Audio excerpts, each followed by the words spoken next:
பிரதோஷம். பிரதோஷம் என்பது சைவ சமயத்தில் சிவபெருமானை வழிபட உகுந்ததாக கருதப்படும் காலமாகும்.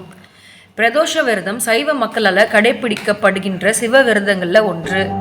இது ஒவ்வொரு மாதம் வளர்ப்பிறை தேய்ப்பிறை ஆகிய 2 பட்சங்களில் வருகின்ற திரியோதசி திதியில் சூரியன் மறைவதற்கு முன் 3.25 நாழிகையும் பின் 3.25 நாழிகையும் உள்ள பிரதோஷ காலத்தில் சிவபெருமானை குறித்து அனுஷ்டிக்கும் விரதமாகும்.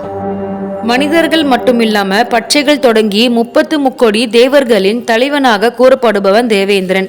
துர்வாச முனிவரின் சாபத்தினால தன் செல்வங்களை இழந்த இந்திரன் தேவகுருவின் ஆலோசனையின்படி பார்க்கடலை கடைந்து ஐராவதம் பரிவாரம் முதலிய செல்வங்களை மீட்க திட்டமிட்டாரு. தேவர்களின் பலத்தினால் மட்டும் பார்க்கடலை கடைவது இயலாத காரியம் என அறிந்த தேவேந்திரன் தனது குல எதிரி என்றும் பாராமல் அசுர பலத்தையும் நாடினாரு. பார்க்கடலை கடைய துணி புரிவதால என்றும் மரணமில்லா நிலை தர வல்ல அமிர்தத்தை தனக்கு ஒரு பங்கு கிடைக்கும் என எண்ணி அசுரர்களும் ஒப்புக்கொள்றாங்க. பார்க்கடலில் பள்ளி கொண்டிருக்கும் நாராயணரோ தனது 2வது அவதாரமாகிய கூர்மாவதாரம் எடுக்கும் தருணம் வந்ததை அறிந்து தேவேந்திரனுக்கு உதவிட எழுந்தருளிறாரு. வாசுகி பாம்பை கயிறாக்கி மந்திர மலையை மத்தாக்கி மலை கடலில் அமிழா வண்ணம் கூர்மாவதார கடவுள் நாராயணர் தாங்கியபடி தேவர்களும் அசுரர்களும் கடைய முற்பட்டனர்.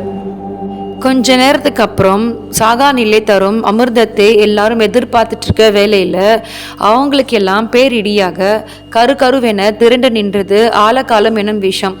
இந்த கொடிய விஷத்துல மேலும் வலு சேர்த்தால் போல வாசுகி பாம்பும் வலி பொறுக்க முடியாமல் நஞ்சினை கக்கியது. சற்றும் எதிர்பாராமல் வந்த பேராபத்தினால சித்தம் கலங்கிட சிந்தே தடுமாறி மரண ஓலம் கேட்டிட இவங்களுக்கு கை காலெல்லாம் உதற ஆரம்பிச்சிருச்சு. செய்வதறியாமல் பாலகர் போல நின்றாங்க. மரண பயம் கொண்ட நெஞ்சினுள் சங்கரனோட நினைவு இருளை கிழித்து தென்படும் ஒளியினை போல இவங்களுக்கு எழுந்துச்சு. சதாசிவா சங்கரா அபயம் என்ன அலறி பார்க்கடலிலிருந்து கைலைநாதனிடம் திருவடியில் தஞ்சம் புக கைலை மலைக்கு விரைந்தாங்க. அப்போ அவங்க போற வழியெல்லாம் ஆலக்கால விஷமோ இவங்களை பின்தொடர்ந்து வந்துச்சு. இவங்க மரண பயத்தோட வேகமாக கைலை மலையில் இருக்கும் நந்தியம்பதியிடம் வந்து சேர்ந்தாங்க. விஷயம் தெரிஞ்ச உடனே நந்தி பகவான் தேவர்கள் எல்லாருமே கைலாசநாதன் கிட்ட கொண்டு போனாரு. எந்த பணி தொடங்கினும் சிவன் அருள் பெறும் நெறியினை மறந்த காரணத்தினாலேயே தான் இந்த அபாயத்தில் சிக்கிவிட்டோம் என பரம்பொருளின் திருவடியில் சரணடைந்தாங்க. அந்த மகாதேவரோ மறுமொழி எதுவும் கூறாமல் நாடி வந்தவரை உயிரை காக்க அபயம் தந்தருள மனம் இறங்கினாரு. இந்த நிலையில் கடைந்தோரின் உயிரை கவர இந்த காலமான விஷம் கைலைக்கே வந்து சேர்ந்தது. உடனே சிவபெருமான் சுந்தரரை நோக்கி அந்த விஷத்தை எடுத்து வா என்று உத்தரவிட்டாரு. உடனே சுந்தரர் பாரில் உள்ளோர் பயந்து நடுங்கிய இந்த விஷத்தை ஒன்று திரட்டி உருண்டையாக்கிட சுந்தரர் நமச்சிவாய நமச்சிவாய நமச்சிவாய என முன்மொழித்தாரு. அதே போல அங்க கைலை மலையில் இருக்கிறவங்க எல்லாருமே இறைவனை நோக்கி நமச்சிவாயா என்று அந்த திருநாமத்தையே உச்சரித்து வந்தாங்க. அந்த கொடிய விஷமானது வடிவம் சிறிதாகி உருண்டையானது. பிரளய காலத்து அக்னியை போன்ற வீரியமிகு இந்த விஷத்தை தன் 2 கரங்களால ஏந்திய சிவபெருமான் அவையோரை பார்த்தாரு. ஐயனே, ஆலக்காலத்திலிருந்து எங்களை காக்க உகுந்த வழி செய்கவென தேவர்களும் அசுரர்களும் வேண்டி நின்றாங்க. மலைமகளோ பதறி நின்றாங்க. நாராயணரோ தோல் நடுங்கி நின்றாரு. அப்போ சிவபெருமான் அடியவர்களுக்கெல்லாம் யாம் அடியேன் என்று சொன்னவரு அடியார் பக்தர்களுக்கு வேண்டுகோள் இணங்க அந்த விஷத்தை எடுத்து விழுங்கிவிட்டாரு. சிவபெருமானின் உடல்ல நஞ்சு சேர்ந்தால் சகல உயிர்களும் பாதிப்படையும் என உமையம்மை எஞ்சி உடனே ஓடி வந்து சிவபெருமானின் கண்டத்தை பிடிச்சாங்க. உடனே கண்டத்திலேயே அந்த விஷமானது உறைந்து போய் நின்றது. விஷத்தின் கரு நிறத்தினால கண்டம் நிறம் மாறிட சிவபெருமான் நீலகண்டர் என பெயர் பெற்றாரு. உலகிற்கும் ஏற்படவிருந்த பேரழிவை சிவபெருமான் தன்னகத்தை இருத்தி காத்த கால வேலையை பிரதோஷ வேலை. வளர்ப்பிறை தேய்ப்பிறை என்ற மாதம் 2 முறை பிரதோஷம் வரும்.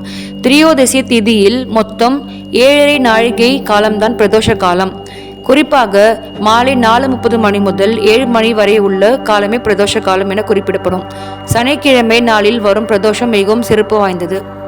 இவ்வாறு கைலையில் சகல தேவர்களும் அசுரர்களும் அபயம் தேடி ஒன்றாக கூடியிருக்கின்ற வேளையில் நாமும் கோயிலில் இருக்க வருகின்ற அபாயம் எல்லாம் வல்ல இறைவன் ஈசனின் திருவருளால் மறைந்து போகும் என்பது உறுதி. பிரதோஷ விரதம் அனுஷ்டிப்பவர்கள் பகல் முழுவதும் உபவாசம் இருந்து பிரதோஷ வேளையாகிய சூரிய அஸ்தமனத்தின் போது சிவாலயங்கள் சென்று சிவ தரிசனம் செய்த பின் வீட்டிற்கு வந்து விளக்கேற்றிவிட்டு உணவு உட்கொள்வது வேண்டும். இந்த விரதமானது சிறியவர்கள் முதல் பெரியவர்கள் வரை அனைவராலும் கடைபிடிக்கப்படலாம். முதியவர்கள், உபவாசமாக இருக்க முடியாதவர்கள் பால் இல்லை பழங்களை ஏற்றுக்கொண்டு சிவபெருமானை நோக்கி விரதம் மேற்கொள்ளலாம். இந்த விரதம் எல்லா விரதங்களை விட மிகவும் சக்தி வாய்ந்த ஒரு விரதம். நாம் இந்த விரதங்களை மேற்கொள்வதால் எல்லாம் வல்ல இறைவன் அந்த சர்வேஸ்வரன் சிவபெருமானின் அனுகிரகம் கிட்டும் என்பதில் எந்த ஐயமும் இல்லை. நன்றி.